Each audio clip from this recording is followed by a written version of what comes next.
Ако си търсите къща за покупка, това видео е точно за вас. Първата къща, която ви представям, е къща в село Бенковски. Много близо до град Пловдив.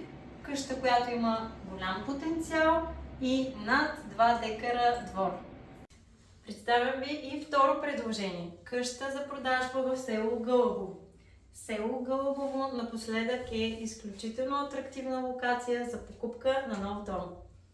Трето предложение. Къща за продажба в село Храбрино, която се намира на центъра. Тя е изключително добре поддържана, с красив двор и на 3 етажа. Следващо предложение. Къща за продажба в град Раковски, която има лице на 2 улици и нов ремонтиран покрив.